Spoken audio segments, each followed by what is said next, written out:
So this was a presentation that I actually did with our business. We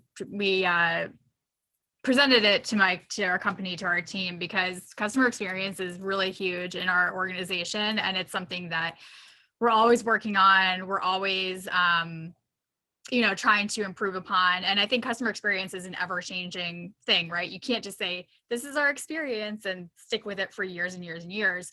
Customer experience has to change, and it has to change with the times. It has to change with your organization. It has to change as you grow. And like Amy said, with customer experience with COVID, we have had to seriously, pivot our customer experience. I mean, every company has, in order to serve our customers. So customer experience is not something that's a solid, unchanging thing. It's something that you need to work on all of the time.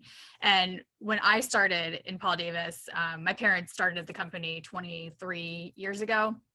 And when I started 12 years ago, we pretty much completely ignored customer experience. And I look back now and I cringe at some of the stuff that we ignored and the way we handled certain things, and just the lack of customer experience, the lack of customer service that we were offering, and just the lack of feedback we had from our customers. Like, we weren't even tracking our performance with customers. So definitely don't do that.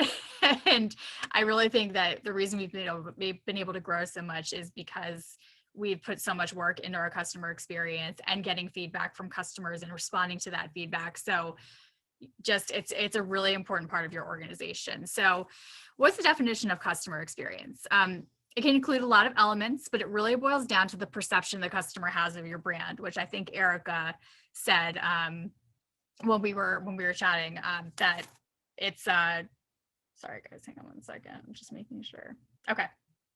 So it's really about, what people think about you and the perception they have of your brand. Everything a company does contributes to how customers perceive it, and therefore to the overall customer experience, including the messaging you use, the products you sell, the sales process, and what happens after the sale, plus internal factors like the interworking of the company, its leadership, and the engineering of the product or service. So it's really just a huge part of your brand. It's a huge part of your company, internally and externally. So why is it so important? Number one, it improves customer satisfaction. Two, it turns new customers into loyal customers. Like Ellie was saying, when she gets new customers, she adds them to the drip campaigns and it turns them into loyal customers. It increases customer advocacy. It helps you stand out from your competition. It builds trust and creates personal relationships. So it's really the pulse of your business. I mean, there's more and more you see companies, these really big, mega large companies that have, like chief customer experience officers or something. I mean, it's such a big part of every single business. And whether you're a one-person show or you're a 500, 1,000, 50,000 employee company, you can do customer experience, and you have to do customer experience. Improving customer satisfaction. So that's the key to exceeding your customers' expectations. Statistically, happy customers contribute 2.6 times more revenue than a somewhat happy customer, and 14 times more revenue than a somewhat unhappy customer. So you all hear the term under promise and over deliver, right? So always, don't ever exceed, or don't ever set an expectation with a customer that you cannot fulfill, right? You always want to make sure that you can fulfill what you say you're going to do. And it's always best to kind of under promise a little bit and then over deliver, because that really wows people. Like if you say, oh, this might take 2 weeks, and then you deliver it in a week, right? Even though you probably know in reality, you can do it in a week. It really wows people when you can exceed the expectations that you set throughout the entire process. And it really pisses people off when you promise something and don't deliver it. So don't do that. Loyal customers. Providing an outstanding customer experience turns customers into your evangelists. They will tell everyone about you and keep doing business with you as long as you keep providing a consistently good experience. So one thing, that we do is when we get a happy customer, we ask them to write an online review, right? Online reviews, I have a whole other presentation about this, but online reviews are huge, and people make decisions based on reviews. I mean, like, I personally will not go to a restaurant that I don't know without reading a review first. So it has a lot of influence over people's buying decisions. So you need to make sure that your customers are speaking about you and spreading the word, because they're a lot more likely to rant than rave. Sometimes they need a little bit of a push to, to say something nice about you. Just human nature, they're just more likely to say not nice things about you. So it's a good thing to kind of push people to give you online reviews, to give you shout outs. When we get a good review from somebody, we ask them to give us a good survey. We ask them to give us an online review, and we make it easy by giving them the link to all of our review sites. Do they always do it? No, more often than not, they don't. Some people don't like to review. Some people don't have accounts, but the reviews are gold, and they're really, really, really important to your business. And as we all know, it costs 7 times more to acquire new customers than to maintain loyal return customers. And one thing I have noticed since we've really started improving our customer experience and really tracking our customer experience, we have a lot more return customers now than I think we ever have. So I think that speaks volumes to, just making, when you do focus on your customer experience and you make your customers your evangelists and you make them, loyal to you, they will come back many times. We've had some people come back like 3 or 4 times, 5 times. So that's really important. Customer advocates, again, these are your evangelists. 84% of consumers looked at third-party reviews prior to working with a company. So good online reviews are crucial. It's also crucial to have some bad ones mixed in there, because if you have all good reviews, it looks really shady. But like I said, you need more happy customers to outweigh the unhappy ones, because people are more likely to rant than rave. So my advice is to really just make sure that you have your review site set up or something set up where people can leave reviews about your company and speak for you, because they're your biggest advocates. When somebody's really happy, it's just a great time for you to say, hey, I really appreciate it. The way I do it is I email a customer and I say, hey, I'm so happy you had such a good experience with our business. If you don't mind, by leaving an online review, you can help prospective customers make an informed buying decision, on using our company. So it's really important. I even created these little cards that the people can hand out in the field that say, hey, we're so happy that you're happy, leave us a review. That would be awesome. NPS surveys. We talked about NPS when Dave from D Hill Financial gave a presentation a couple of weeks ago. NPS surveys, it's called Net Promoter Score. It's basically how likely you are to recommend a company. And I'm sure everyone here who has purchased anything recently has gotten a survey. How likely are you to recommend us, based on a scale of 1 to 10, 1 being not at all, 10 being, extremely likely. So this is the system that we use to judge our customer experience. So when we do a job, a customer gets a survey and they have a scale of 1 to 10, 1 being, I hate you guys, I'm not going to recommend you, and 10 being, you guys are awesome, I'll totally recommend you.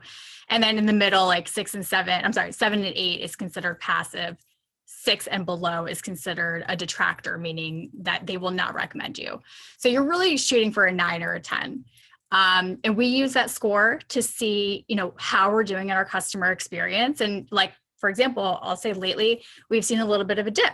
So that says to us, hey, you need to work on something, like something is not going right. So the NPS surveys give a really good idea of, it's just a good measure of your customer experience and what, your score is. And the scores, believe it or not, like a 60 is a really good score out of 100, but it's just I encourage everybody. There's a lot of companies out there that you can use to do NPS surveys. And I really encourage everybody to look at it, because it gives a way to quantify your customer experience, right? It gives you a way to give you a number that you can say, yeah, I'm doing really good, or I'm doing not so good.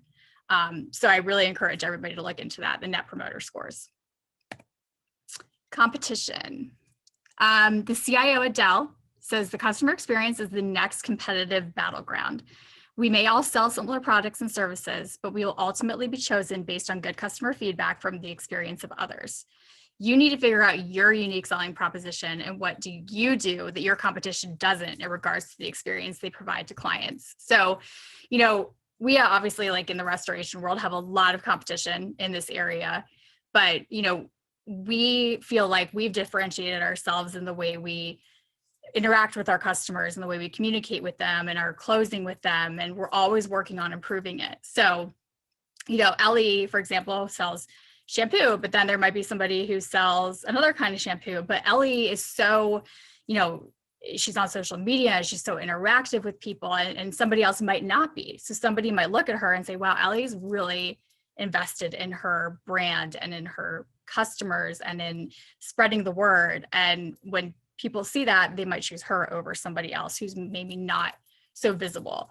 So it's really important to kind of look at what your competition is doing and do better and do different than they're doing, and really say, okay, this is my unique selling proposition. And I hate whenever this comes up because it's such a hard question to answer, like what's unique about you? But it's a really good thing to really look at and see what your competition's doing and just do a lot better than they are.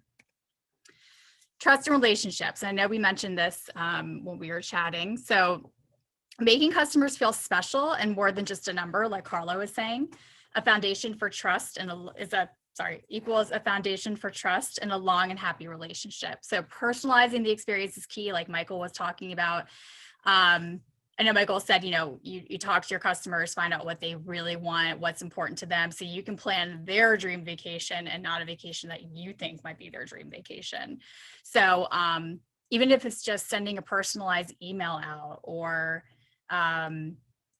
just creating a card, or Carla gets the newsletter from Karen's mom and things like that, like personalizing it and making it as custom as possible is really important, because then, like Carla said, you don't feel like you're just a number. You don't feel like you're just somebody buying something. You feel like you're important to them. So this is my favorite customer experience story.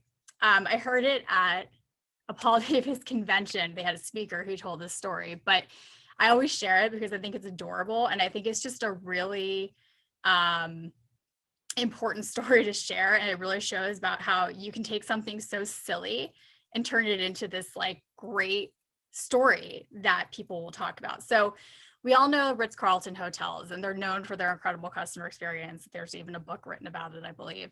So I know like the staff at Ritz-Carlton has authorization to spend up to $2,000 to resolve customer experience problems without having to refer to their manager. So Ritz-Carlton is huge on making sure their customers are happy. Like if somebody needs toothpaste, the cleaning lady can go out and get toothpaste for that customer. I mean, they're big on it. So there's a story about Joshua the giraffe, and it's a really fun story. So I'll share it with you guys. So a family went to a Ritz-Carlton out of town, and their child lost Joshie, who here you see is a little fuzzy giraffe.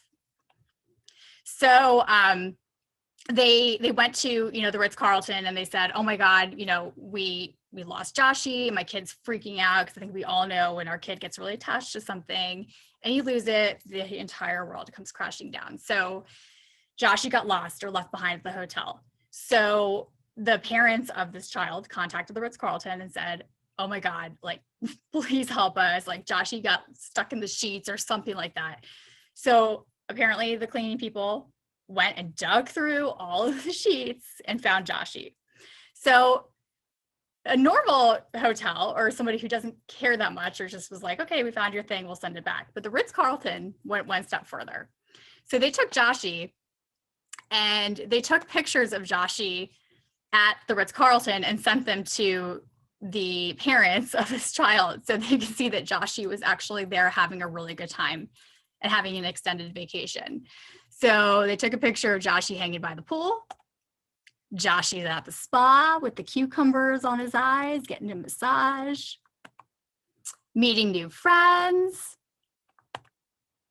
Joshie's at the beach in the golf cart, working security, making sure the hotel is safe. So instead of just sending Joshie back, right, and saying like, here's Joshy, you lost your giraffe, cool, here you go.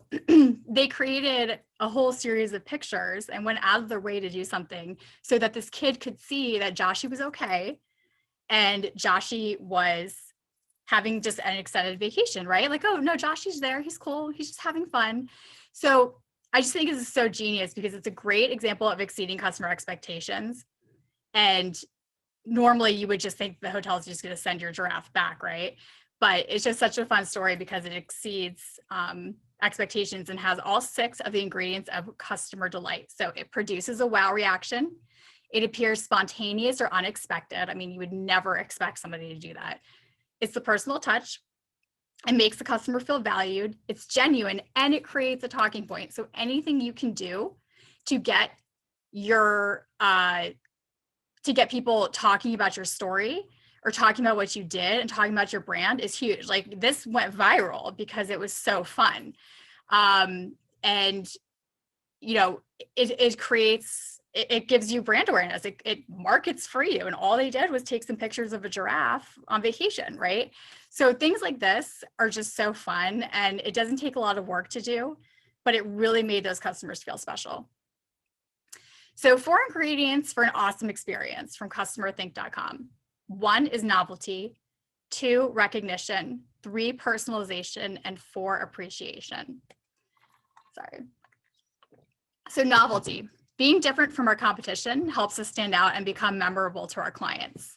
So again, like the Ritz-Carlton, I doubt, you know, I'm not saying anything bad about other hotels, but I doubt other hotels would have gone through the effort the Ritz-Carlton did to take pictures of Joshy.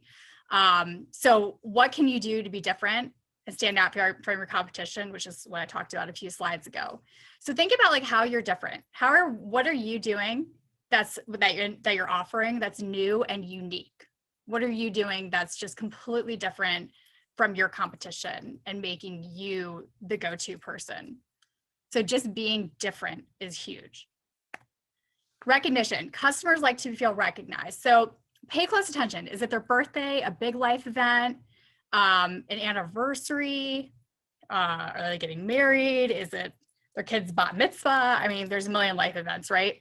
So one thing that we do is our team knows that they need to pay attention to things like that, and they've gotten really good at it. So they'll come to me and say, our customer lost their grandfather, and we'll send them a sympathy card. Or they're going through cancer treatments, and we'll send them a soup package of chicken noodle soup and cookies and biscuits. They just had a baby, we'll send a baby gift. So there's all these different events that you can learn about, and just sending something that's not even expensive, just a little thing, even just a card is really, I mean, I can't tell you, some people have been so touched by the gifts we've sent and even just sending a card.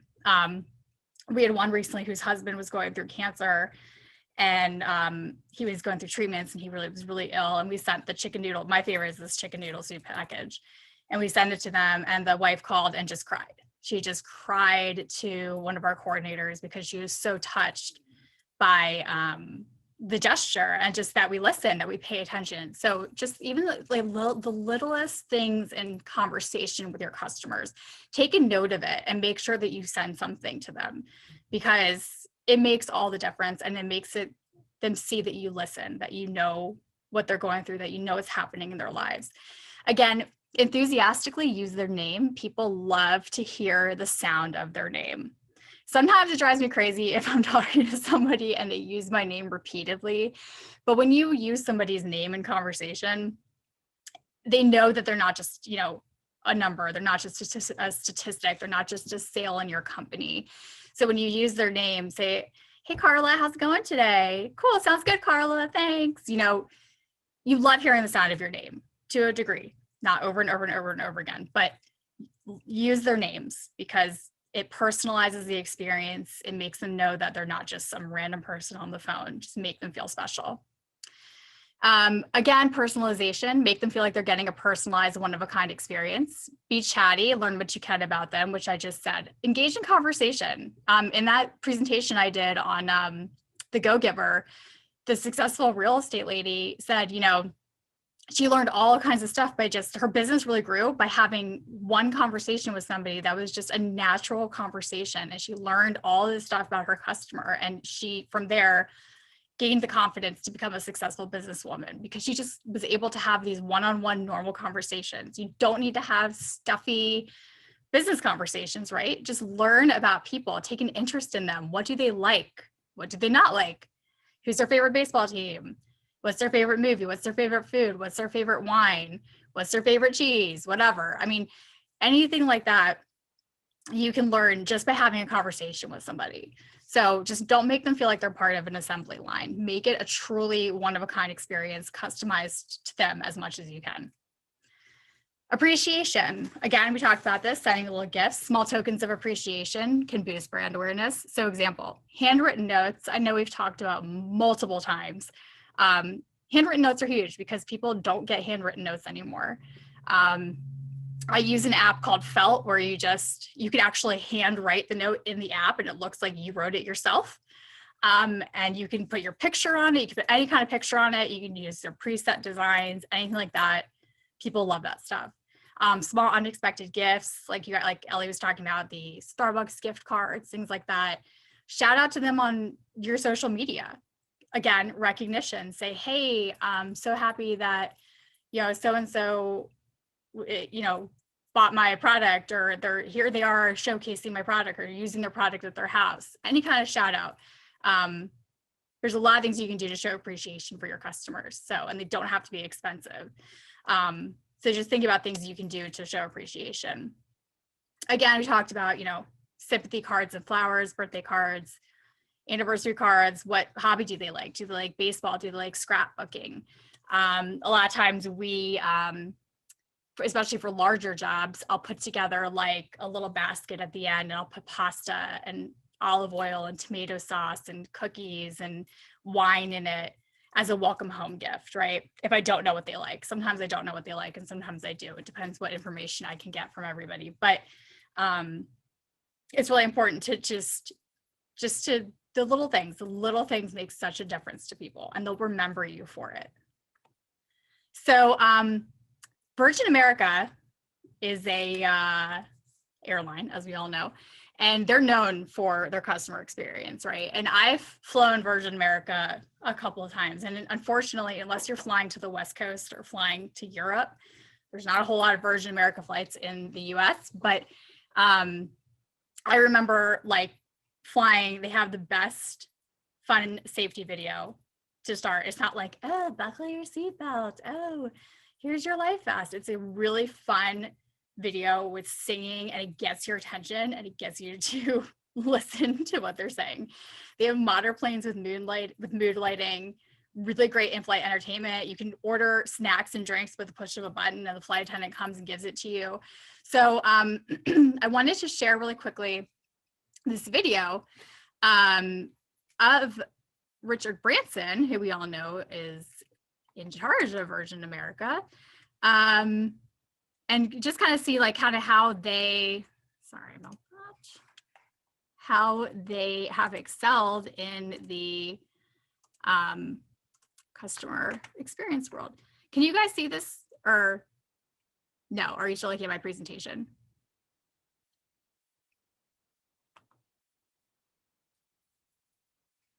Hello. So the presentation. Okay. All right. Yeah. Let me stop the share and I'll share. Here we go. Okay. Can you guys see the YouTube video? It's coming up. It's not up yet. All right. Tell me when it's up.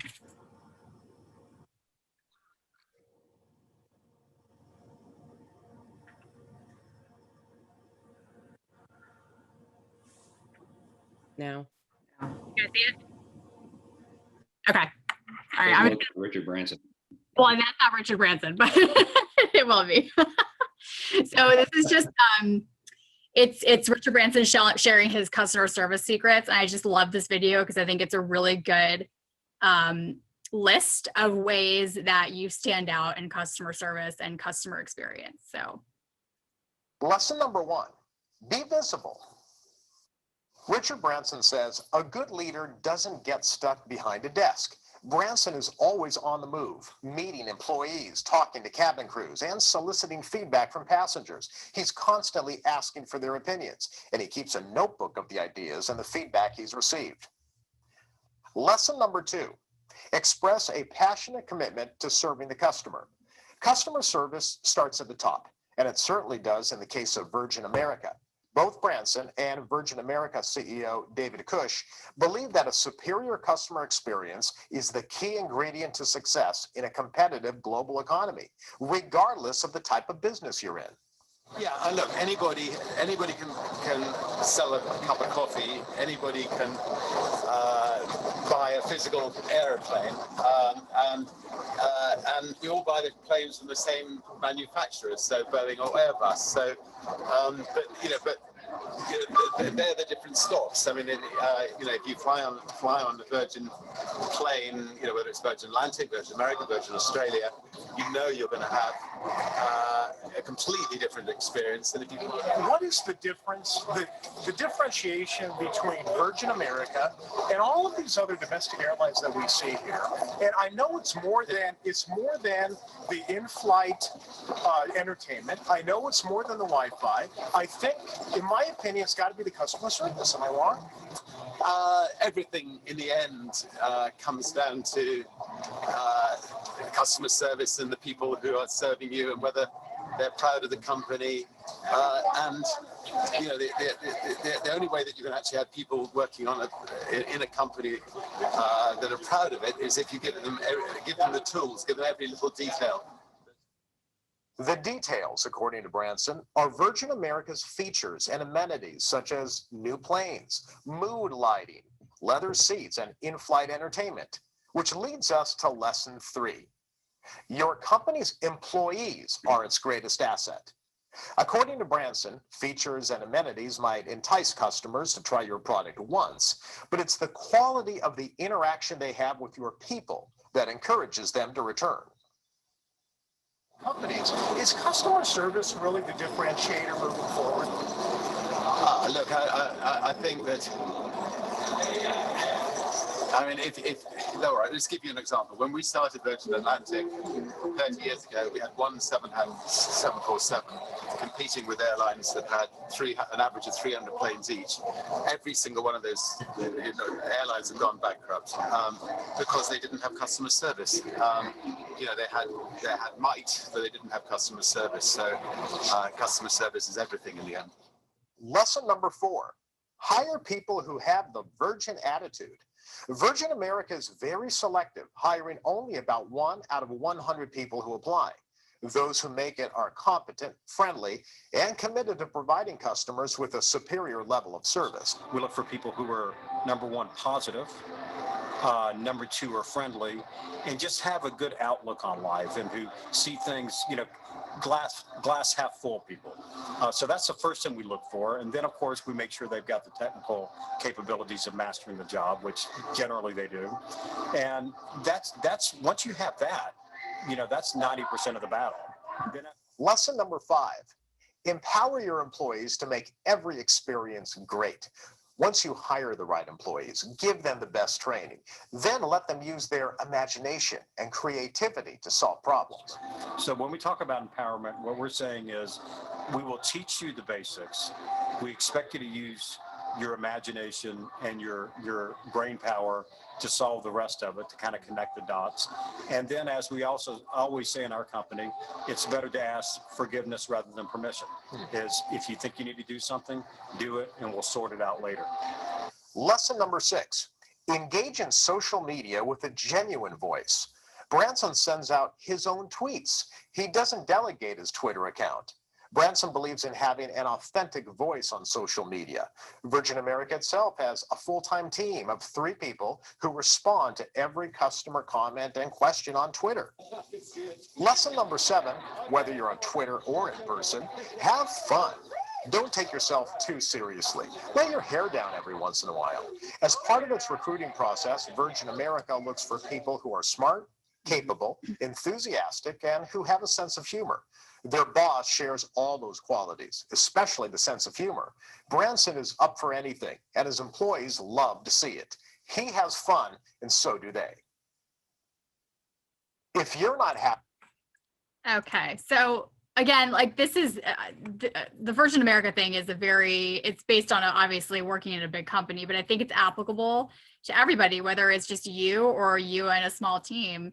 I think you can take a lot of really good information from that, because it's just good information, and Virgin's been really successful in their business, and they're obviously, you know, a well-known airline. So oops, sorry guys, hold on, let me get to it. So I always like to share that video because it's fun. So just remember, perception is reality. A customer's perception of their experience with your company is a reality, no matter how you might disagree with it, right? So we all have those customers who drive us bonkers and who are just like, you can't please them, but their perception is their reality, and it is the reality that they're seeing in your company. And it's important to take those seriously, even if you just don't agree with them. Take them seriously. Respond to every single bad complaint bad feedback you get. We had one customer recently who was just not thrilled with whatever his experience was with us, and because of the way our project manager handled it, and because I reached out to him immediately after his feedback was given, he's actually used us a few more times now. And he told me that it was because of reaching out to him and responding to his feedback and handling his issues quickly is the reason he gave us another chance. And we just finished up another job for him, and he's going to write a review. So you can turn things around. When somebody has a bad experience with you, you can totally turn things around and make them a happy customer and make them an evangelist for you if you handle it the right way, and and just respond to their feedback or step in when you see something's not right. It's not always easy, and it's not always possible, but you can do it if you just handle it with grace and step in and say, I'm on it, I'm taking care of it, I'm proud of my brand, you're my customer, I want to take care of you, and it can make all the difference in the world. So you are a huge part of your experience, whether it's just you or a company, from that first call to your attitude, your appearance, your flexibility, thinking outside the box, remembering the details. All of those things from beginning to end are part of the customer experience. Customer experience should be ingrained in your company's culture. You and everyone you work with should understand your mission, values, and the experience you strive to provide for your customers. So I know a lot of you have teams that you work with, like Monad, and you guys have teams. Make sure that you all kind of align with what you're offering, what your values are, what your mission is. Make sure everyone's on the same page with that, because we have, like in our office, we have canvases all over the walls that have our mission and our values on it. And we start every meeting with our mission and a core value story. So we have to share a story about what one of our team members did that aligns with our core values. Things like that are really important to share, because it's really important that everybody is on the same page with your mission and your values, and that it becomes a huge part of your culture. You can't just say this is what we do and then not practice it and excuse me, and not recognize it. So it's important that it's mentioned all the time, and it's talked about all the time, and it's talked about in real life stories and situations. So that is what I wanted to share. I hope you guys got something out of it, and thank you for letting me share today. Thanks.